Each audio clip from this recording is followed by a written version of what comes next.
আমি আজিজ আপনার কাছে আসবো পরে। শাহ ইফতেখার তারিক, জি আমি একেবারে আজিজ ভাই যা বলেছে সেগুলো তো বলবেন, একেবারে আমি খুব সেন্সিটিভ বিষয়, এগুলো নিয়ে কথা বলা একটু কঠিনও বটে। জি ধরেন এই যে একজন বাউলকে তার বক্তব্যের জন্য যে প্রসঙ্গগুলি চলে এসছে, আমি এগুলির উত্তর দেই। হেনস্থা করে, আমাকে একটু সময় দিতে হবে, কারণ Please. হচ্ছে আপনাদের দুজনের পক্ষ থেকে অনেক প্রশ্ন আমার কাছে আসছে। এগুলি যদি উত্তর দিতে না পারি, সম্মানিত দর্শকরা ভেবে নেবেন যে এগুলির হয়তো আমার কাছে কোনো উত্তর নেই। আমি উত্তরগুলি দিতে যাই প্লিজ। আমাদের সম্মানিত আজিজ ভাইরা অনেক জানেন, অনেক বুঝেন, কিন্তু অনেক বেসিক জিনিস যে তারা বুঝেন না, এই জিনিসটা ভেবে আমার খুব কষ্ট লাগছে। আমি আজিজ ভাইকে প্রশ্ন করতে চাই, ইসলামী আন্দোলন বাংলাদেশ কি মহাজোটের অংশ ছিল? ইসলামী আন্দোলন মহাজোটের অংশ ছিল না। ইসলামী আন্দোলন বাংলাদেশ কি সংসদে আতাত করে 10টা সিট নিয়েছিল আওয়ামী লীগের কাছ থেকে? নেয় নাই। আপনি কি প্রমাণ করতে পারবেন যে ইসলামী আন্দোলন বাংলাদেশ আওয়ামী লীগের কাছ থেকে 5 টাকা সুবিধা নিয়েছে? পারবেন না। আপনি বলেছেন ওই বরিশালের নির্বাচনের পরে আমরা ঘুরে গেছি।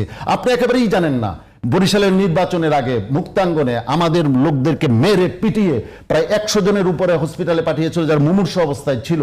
আমাদের অসংখ্য সমাবেশ আওয়ামী লীগ ভেঙে দিয়েছে, আমাদের অসংখ্য সমাবেশের অনুমতি দেয় নাই।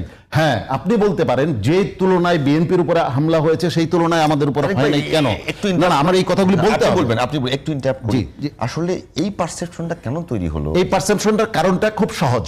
বাংলাদেশের মানুষ এবং আমাদের আজিজ ভাইদের মতো মানুষরাও মূলত দুই মেরুতে বিশ্বাস, দুই ঘরানা বিশ্বাস, হয় আওয়ামী লীগ আর না হয় বিএনপি। আপনি যদি আলাদা কোনো স্বাতন্ত্রিক পরিচয় দাঁড় করাতে চান, আপনাকে কোনো না কোনো ভাবে হয় বিএনপির ঘরে ঢুকাবে, না হলে আওয়ামী লীগের ঘরে ঢুকাবে। কারণ কেউ আওয়ামী লীগের দাসত্ব বরণ করেছে, কেউ বিএনপির দাসত্ব বরণ করেছে। আর আমরা বিশ্বাস করি আমরা নো আওয়ামী লীগ নো বিএনপি। আমরা একটা নতুন, আমরা আমাদের যে আদর্শ এটা মানুষের সামনে উপস্থাপন করব, মানুষ এটা গ্রহণ করলে আমরা এই দেশ সুন্দর হবে, এটা আমরা বিশ্বাস করি। তিনি এই পর্যন্ত আমাদেরকে দেখাতে পারবেন না যে আমরা কোনো বিএনপির জোটে অংশ নিয়েছি, কোনো বিএনপির আওয়ামী লীগের জোটে অংশ নিয়েছি। এমনকি আপনি কওমি জননীর কথা বলেছেন, সেই কওমি জননীর যে মঞ্চ, সেখানে আমাদের একজন নেতাও সেখানে উপস্থিত ছিলেন না। অতএব আমরা আমাদের আদর্শের জায়গায় স্পষ্ট, স্বচ্ছ। আমরা কারো লেজুর ভিত্তি করতে আসি নাই, আমরা এই দেশকে নেতৃত্ব দেওয়ার জন্য এসেছি। অতএব অন্যের লেজুর যে হয় সে কখনো দেশের নেতৃত্ব দিতে পারে না, এটা আমার বিশ্বাস। জোটে আমি আসছি, অবশ্যই আমরা কারো নেতৃত্ব গ্রহণ করি নাই। আমরা আমাদের আপন জায়গায় আছি, অন্যরাও আপন জায়গায় আছে। আমাদের জোটের কোনো ফরম্যাট হয় নাই, কাউকে আমরা সভাপতি বানাই নাই, সেই সভাপতির নেতৃত্বে আমরা গ্রহণ করি নাই। অতএব আমরা লেজুর হওয়ার জন্য আসিটাই।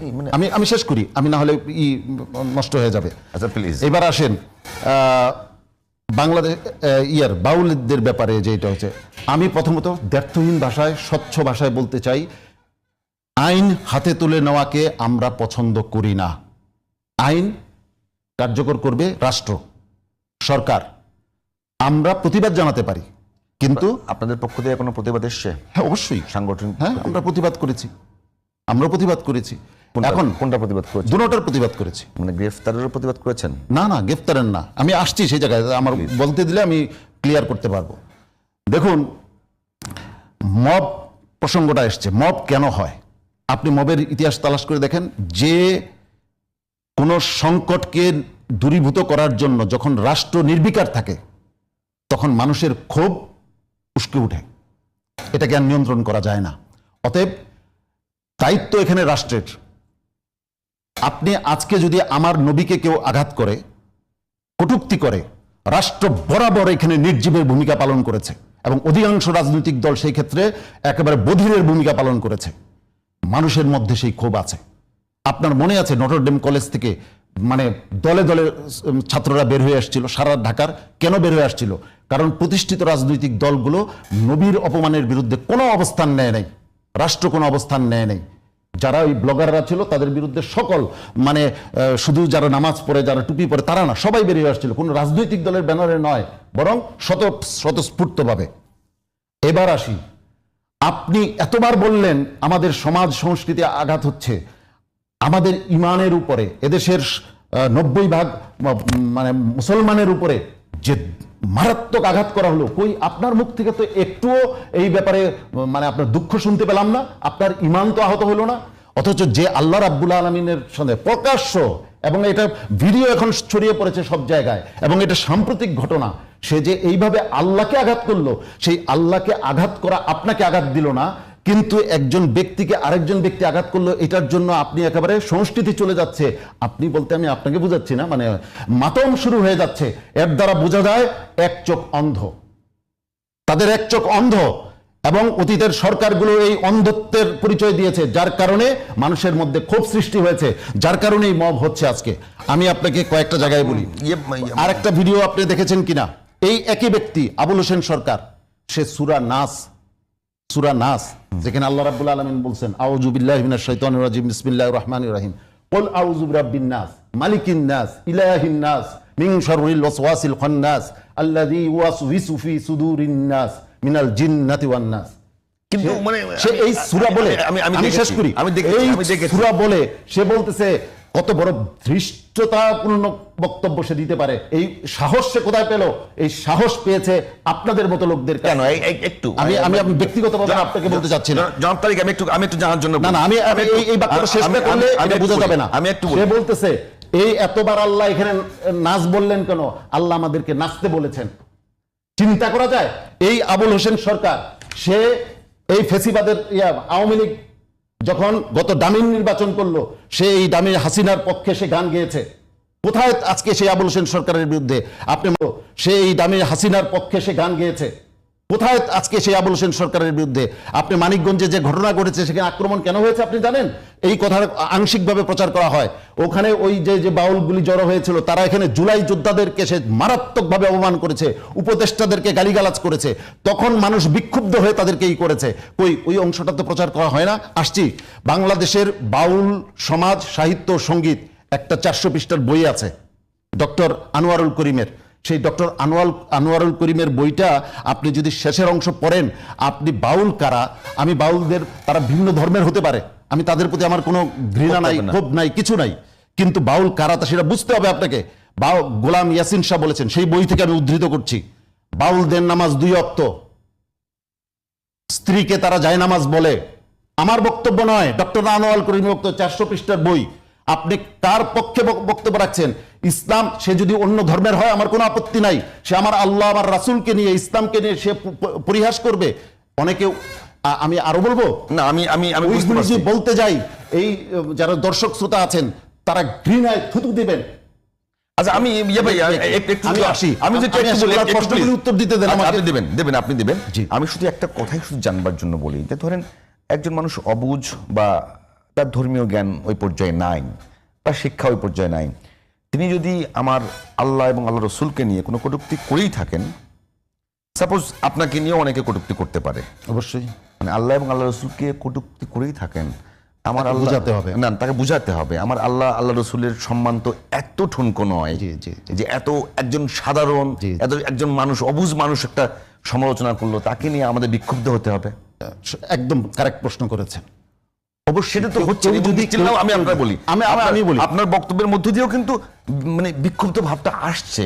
আমি বলি, এটা তো আসলে আমি শেষ করি, আপনি বুঝবেন। প্লিজ, একজন লোক কিছু জানে না, বোঝে না, তা সে যদি এরকম বলে, আপনার কি তাই মনে হয় সে না জেনে করছে? সূরা নাসের এই বিষয়টা সে বলছে না জেনে বলছে, সে পরিকল্পিতভাবে মনে হয়েছে যে তার এই সম্পর্কে কোনো জ্ঞানই নেই। নো, আমার কাছে মনে হয়েছে, আপনার কাছে এটা মনে হচ্ছে, কিন্তু আমরা একটা মানুষ এখন কি আপনার কাছে মনে হয় যে সূরার বাংলা অর্থ এটা গুগলে দিলে পাওয়া যায়, যে কোনো জায়গায় পাওয়া যায়, তো ওইটার যে অর্থ উনি যে মিন করছেন, তার মানে তার মতো এটা সে অর্থ মিন করছেন না, এটাকে সে পরিহাস করছে। আপনি এটা বুঝেন না কেন? সে এটা অবজ্ঞা করছে, সে আল্লাহর ব্যাপারে যে কথাগুলি বলছে সেটা অবজ্ঞা করছে পরিষ্কার। এবং এখানে অনেকে আরেকটা যুক্তি দেয় যে পালাগানে একজন থাকে হচ্ছে বিপক্ষে বলবে, আরেকজন তাকে বলেছেন। এইবার আমি আসি, আপনার আমার স্ত্রীর চরিত্র নিয়ে যদি পালাগানের আসরে করা হয় যে সেই স্ত্রী সতী নাকি অসতী, আপনি আমি মানবো? আমার মা সতী না অসতী, সেই বিষয় নিয়ে যদি পালাগান করা হয় যে তুমি অমুকের মা সতী না অসতী, আমি সে যে অসতী এটার পক্ষে বলবো, তুমি সতী এটার পক্ষে বলবা। ওরা যে ক্যাম্পেইন করে, আমি শেষ করি, আপনি পজিটিভ ক্যাম্পেইন করেন না, আমি ওই জায়গায়, আপনি আসল জায়গায় আসেন। আমার মাকে নিয়ে করলে, আপনার মাকে নিয়ে করলে আপনি কি সহ্য করবেন? না, মানবো না। মানবেন না। আপনার মাকে নিয়ে মরলে মানবেন না।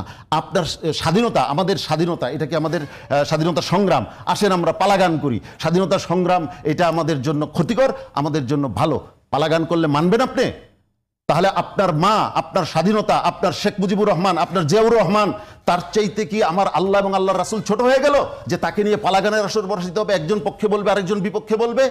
অবশ্যই না। এটা মানুষের ইমোশনকে আহত করে। আসছেন, আমি এরপরের জায়গায় আসি, মাজারের প্রসঙ্গ বলেছেন। মাজার মানে কি? যেখানে জিয়ারত করা হয়, যেটা কবরস্থান। কবরের প্রতি বা জিয়ারতের স্থানের প্রতি তো কারো ক্ষোভ থাকার কথা না। দেখুন এখানেও আবার অন্ধ। দেখুন রাষ্ট্র একটা মাদক নিয়ন্ত্রণ অধিদপ্তর বানিয়েছে। আমরা সবাই বলি সমাজ থেকে মাদক দূর করতে হবে, কই কেউ তো বলেন না যে ওইখানে সমানে গাজার আসর বসে, কেউ তো বলেন না। তো যারা গাজার আসর বসায়, যারা উলঙ্গ নৃত্যের আসর বসায়, সেই বিষয়ে আপনাদের কোনো বক্তব্য থাকে না। তখন সংস্কৃতি চলে গেল, সংস্কৃতি চলে গেল, এটা যখন বলেন তখন আমরা অবাক হই যে আপনাদের এক পাশ কি অন্ধ আর এক পাশ কি ইয়া। আমরা তারপরেও সর্বশেষ কথা আমি যেটা বলতে চাই, আমরা বারবার- আমি আসি সর্বশেষ কথা। এর মানে এই না, এর মানে এই না আমরা আমাদের দেখাতে পারবেন না আমরা কোনোদিন কাউকে বলেছি যে এর উপরে হামলা করতে হবে। এটাকে আমরা নিন্দা জানাই। কিন্তু আপনাদের বক্তব্য আমি শেষ করি। কোনো আমরা নিন্দা জানাই। উস্কানি থাকে কিনা? না, অবশ্যই না। বরং আমরা যে দায়িত্ব, প্রকাশ ভঙ্গিতে কোনো নমনীয়তা কম না, কাজ করে। আমরা যেই কথাটা বলি, মানুষকে এই জায়গায় রেফারির ভূমিকা পালন করতে হইতো কার? রাষ্ট্রের। রাষ্ট্র যখন এই জাতীয় ঘটনা ঘটবে, সে যখন প্রো অ্যাক্টিভ ভূমিকা নিবে, তখন সাধারণ মানুষ, আপনি আমি ভাববো যে রাষ্ট্রই তো আমার দায়িত্ব পালন করছে, আমি কেন ওখানে যাব? কিন্তু রাষ্ট্র যখন নির্বিকার থাকে, রাষ্ট্র যখন আমরা মনে হয় আমি একটা বিষয়ে অনেক বেশি কথা বলতেছি, একটু সেটা আমাদের শেষ করে সময় দিই। শেষ। মানে এই এদেরকে উস্কানি দেয় কারা জানেন?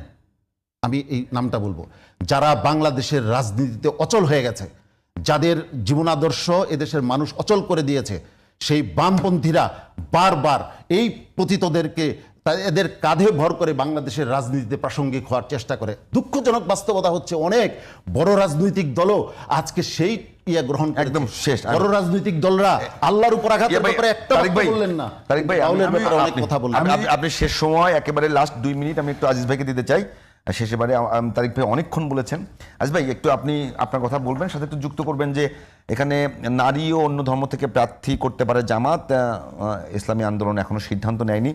অন্যদিকে এবি পার্টি, এনসিপি তারা মিলে একটা জোট করছে। কিছুদিন আগ পর্যন্তও দেখা গেছে যে গণ অধিকার পরিষদ এনসিপিকে নিয়ে ব্যাপক সমালোচনা করেছে, তাদের বিভিন্ন কর্মকাণ্ডের সমালোচনা করেছে। এই বিষয়গুলো কেমনভাবে দেখেন এটা বলবেন এবং আপনি যা বলতে চান। হ্যাঁ, আমার প্রথম বক্তব্য হচ্ছে তারিক ভাইয়ের কথা যদি সত্য ধরেও নেই, ওনার বডি ল্যাঙ্গুয়েজ আছে যে ওই তাকে পাইলে এখনই মারতো। ওনার বডি Absolutely ল্যাঙ্গুয়েজ, not. আচ্ছা ঠিক আছে। Absolutely আমার not. কথা হচ্ছে ওনার আইনের শাসন চান, নিশ্চয়ই সুশাসন অবশ্যই চান। অবশ্যই। তাহলে আমার বক্তব্য হলো তাকে তো ধরে নেওয়া হয়েছে, তাদেরকে পানিতে ফেললো, মারা করলো কেন?